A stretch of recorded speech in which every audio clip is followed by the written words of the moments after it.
State কেবিনেটে আজি আমাৰ কেবিনেটৰ বৈঠকত কৰিমগঞ্জ জিলাৰ নাম আমি শ্ৰীভূমি জিলালৈ শ্ৰীভূমি জিলা বুলি নতুনকৈ নামাঙ্কন কৰিছো।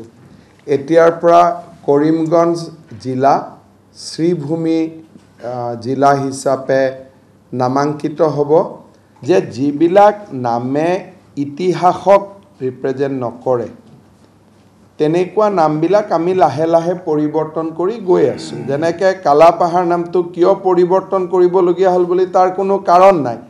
কালাপাহাৰ নামটো আমাৰ অসমীয়া বা বঙালী অভিধান কতো পোৱা নাযায়।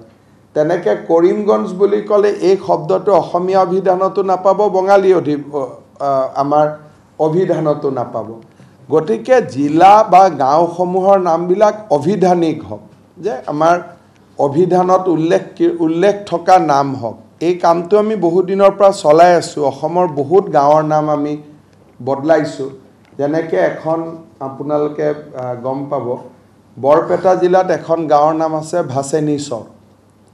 এতিয়া সেই নামটোতো কোনো ঐতিহাসিক বা অভিধানিক গুৰুত্ব নাই।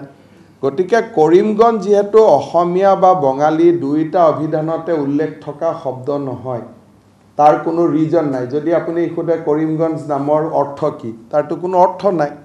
শ্ৰীভূমি ক'লে এটা অৰ্থ থাকিলে, সেইকাৰণে আমি কৰিমগঞ্জ জিলাৰ নামটো শ্ৰীভূমি কৰিছোঁ। আৰু আপোনালোকে যদি আৰু অলপ আগলৈকে যাব খোজে, এই নামটো আচলতে আমি দিয়াতকৈও কবিগুৰু ৰবীন্দ্ৰনাথ ঠাকুৰে নিজেই এই নামটো উল্লেখ কৰিছিলে এসময়ত, যে আমাৰ গোটেই অঞ্চলটো শ্ৰীভূমি বুলিয়ে তেখেত এটা সময়ত উল্লেখ কৰিছিল। 1919 চনত যেতিয়া তেওঁ সিলেট ভ্ৰমণ কৰিছিল, তেতিয়া তেওঁ সিলেটক সুন্দৰী শ্ৰীভূমি বুলি কৈছিলে। আমি এতিয়াতো সিলেট বাংলাদেশত আছে, কিন্তু আমি কৰিমগঞ্জ জিলাখন তাৰে প্ৰমখেদি শ্ৰীভূমি বুলি নামাঙ্কন কৰিছোঁ। এই অসমীয়া অভিধানিক শব্দও, ই বঙালী অভিধানিক শব্দও।